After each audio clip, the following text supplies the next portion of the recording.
Welcome one and all to another exciting video of Final Fantasy VII. Let's continue. So last we left off, we were going to train a little bit. We got to level 22 and we got 30,000 gil to actually get inside the gold saucer. This is basically Barret's backstory. He basically comes from a coal mining town known as Corel, and basically they were going to build a Mako reactor from Shinra that was basically supposed to replace coal mining, and Dyne was this character that basically didn't want to give up his coal mining, and basically that's pretty much what happens at this particular scene. He doesn't want to give up his coal mining for the Mako reactor. Unfortunately, there were a couple of issues. Basically, somebody just caused some trouble, and basically Shinra basically betrayed them in the long run because there was an explosion at the reactor, accidents, and people were basically hurt in the whole outcome of it. And of course, this is where Barret just goes off and goes off on his own, um, because he's upset since he's back at the gold saucer. We're dealing with this situation. So this is where we pay the 30,000 gil for the gold ticket. And basically now we have full access to the gold saucer. It's almost like paying a theme park fee or basically just any type of fee in general. But now we're trying to get back at Barret. We're trying to help him out. He basically doesn't want to do anything. He just basically goes on a rampage and then leaves off. And he's basically angry at the moment, so we gotta cheer him up and bring him back to the party. But at the moment, we gotta do a couple of things here. We gotta go and see Kate Sif, as he must join on the party in order for us to progress through the story. Kate Sif is one of those characters that I would have to say starts off well in terms of development. And of course, you need his manipulate materia. I recommend you equip it immediately after this point, because his manipulate materia comes in very handy on many occasions. So I highly recommend it. And then basically he's a fortune teller. He's telling us a fortune, and his fortunes make no sense, so we're just going to move on forward. Even though they do make sense later, but you can argue that. And of course, we're going to get the Turtle Paradise sign. We just got it. And now we're going to go off to the next area. Not over here, not yet. We're going to go over to the battle square. And now we're going to see what's going on. We think it's Barret at first because obviously they've been shot. But it isn't really Barret because it doesn't seem like it would be something that he would do. So we're basically wondering what's going on, what happened, and we're like, oh, Sephiroth doesn't use a gun, so it basically gets a little strange, and then we get basically framed for the outcome of this particular scene, and we get sent to Corel Prison. Or yeah, Corel Prison. Yeah. And Corel Prison is basically this mud induced area where you can't get out of it. It's like a desert almost, a desert prison. So yeah, we're basically stuck here for a while. And of course we find Barret sitting there, and we don't know who's guilty of the crime, so we're basically chasing after him to see what's going on.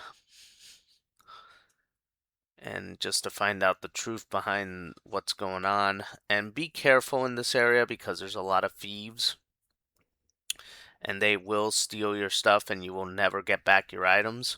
So make sure you summon materia immediately and just use summoning materia to get rid of the thieves.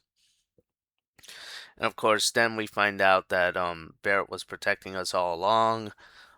Basically, we find out that Barret's Dyne basically got a injury similar to his because they were gonna come back to the village after they found out it was destroyed, and basically, they find out that the village was destroyed, and of course, Dyne's like, "Oh, it's not over yet, we can still go back." But by that point, the Shinra soldiers are already taken over, and they're basically shooting at them, and this is how basically they got the injury in the first place. For the gun arm that he has, and of course, Dyne falls, plummets to his death according to the story, but we all know that he might have survived, so he's probably still here in this particular area. And of course, Dyne got a gun arm too, apparently, according to the story. He also got another gun arm made, and we're hunting down who's the culprit behind the deaths of the gold saucer. So at this point, I highly recommend that you talk to Kate Sif, and you basically, before you do anything, get the manipulate materia. And the manipulate materia is in our hands. Let's see if we can do this right now. Let's see here. I gotta rearrange the materias really well. So we're gonna equip manipulate right here. And we got the manipulate materia. Make sure you get it. Do not forget it, because you can forget it at this point. Make sure you get it. And we're gonna run away from these guys, but we're just gonna take them out immediately because they will steal your stuff. They will do it in the game. I highly recommend you definitely be careful in this particular area and get out of here as soon as possible. It's not a really good place to explore. I would highly recommend you don't explore in the Corel Prison. Just go straight on up and go straight to the desert. Just go straight to the desert and go straight up to the top right until you go and find a particular area. Blade beam. Let's see here. We gotta fight off earthworms. Really big, gigantic worms that we gotta fight here. But yeah, basically,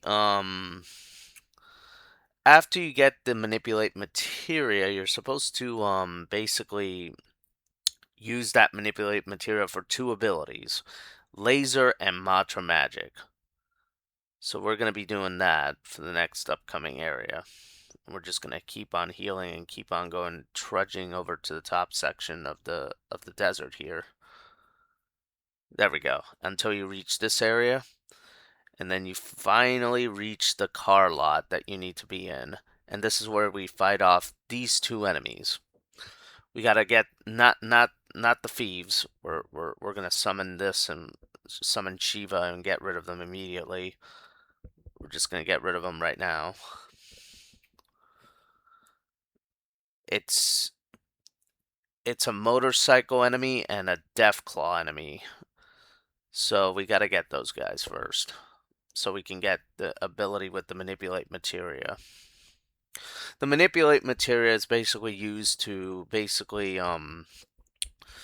to cause the enemies to do a certain ability for you. In other words, we're manipulating them to do something for us. And these guys are just doing mantra magic, so we just learned it right off the bat for the second materia and the first materia.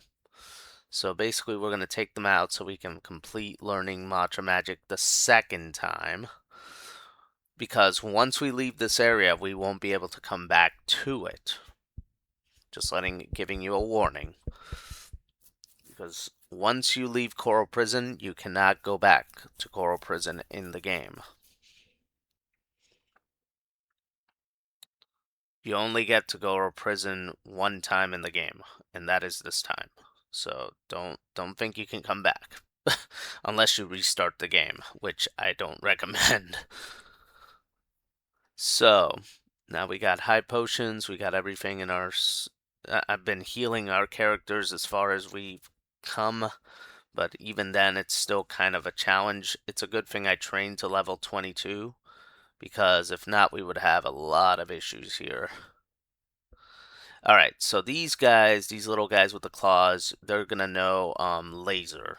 So we're gonna basically manipulate them into giving us the ability of laser. We're gonna take down this guy, and we're gonna manipulate that one, and basically now we're gonna use mantra magic against them. They got a shield going on here. And basically, we are going to tell it to shoot lasers directly at the characters that have the E skill materia. And that's how you learn these abilities. It helps having the manipulate ability because you basically learn the abilities of the enemies very quickly. And this ability will come in handy later, hopefully. But we're just learning abilities as we go along throughout the story. But these are the type of abilities that you cannot go back to get. So we're getting them immediately as soon as we come into this area. And then we finish them off, and we got the ability of laser and mantra magic for both materials. So now we got a complete set so far. We're just going to use high potions, and we're going to go off to the top section. And then we find out that the culprit was actually Dyne all along. He's the one who's been causing all the mayhem around here. And he realizes that we haven't been around for a while. Apparently, he's basically saying that he's basically broken down as a character, because he really wants to take Marlene to see his wife, and she's been dead for years. So that's pretty broken, if you ask me. And he wants to destroy the city. He wants to destroy everything. He's basically a broken man at this point, but he wants to still fight. So he wants to fight Barret over Marlene.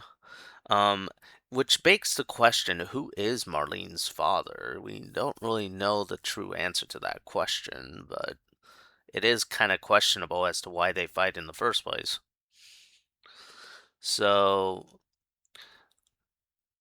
and now we have to battle it out against Dyne. I basically use a couple of things here. We're going to summon Ilfrite. We're just going to shoot some flames against Dyne at the moment, because I'm not going to go into this battlefield without summoning materia. And we're just going to use laser, since we just learned that ability and it doesn't do any harm. Now we're just going to use bolt on him. I'm going easy on him because he's an old friend of his, but even then I'm still not going easy on him because he might just use something bigger. Just gotta heal up, and big shot. There we go. Boom. And I think that's pretty much the end of Dyne right there. So, we collected the silver armlet, and now we're moving.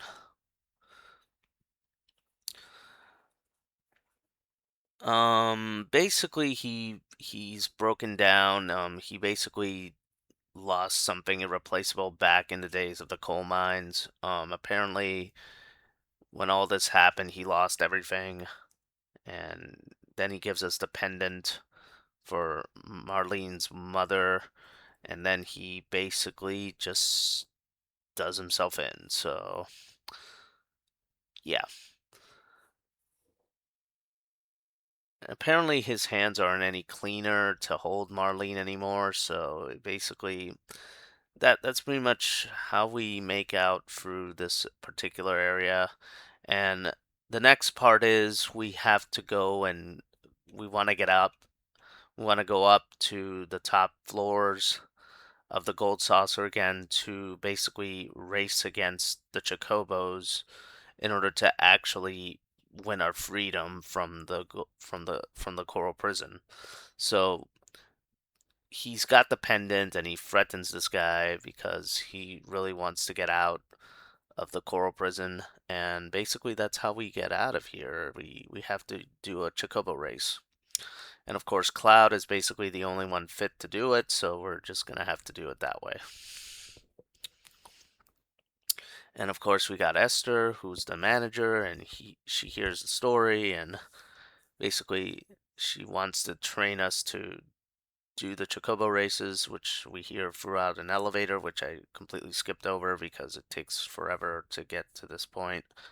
And basically, we're collecting stuff as we go along. There's a Ramu materia over here. Ramu is basically another character that you can summon onto the game and actually use against the enemies. So we're going to be collecting that right here. Ramu. There we go. Ramu materia. And now we're just waiting to be registered into the game's Chocobo races or Chocobo races. Alright, and now we're moving slowly. Everybody's going to the registered races except for us. We're just waiting for everybody to leave.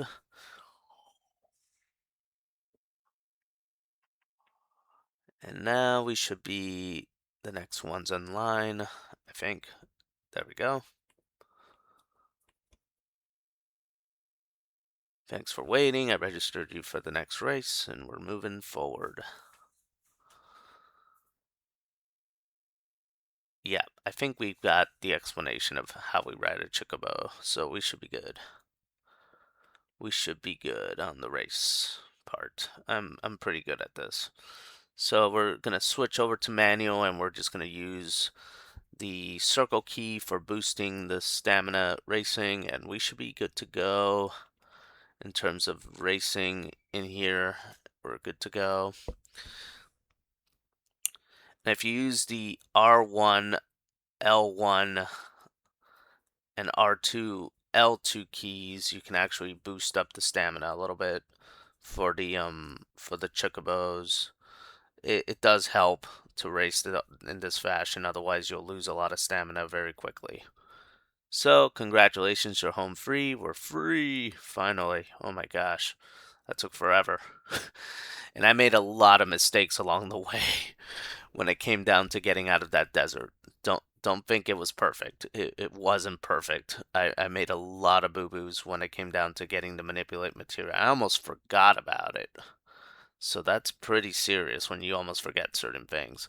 And of course, we learn about Sephiroth through the letter saying that he went to Gongaja village, so we gotta go to Gongaja village to find Sephiroth in general. And now we got our party members all over again, and of course we're in the buggy. Now we got a red buggy because that was the apology letter. And now we're gonna save the game. Oh my goodness, that was a lot to take in. But I'll catch you guys in the next video, and I'll see you there.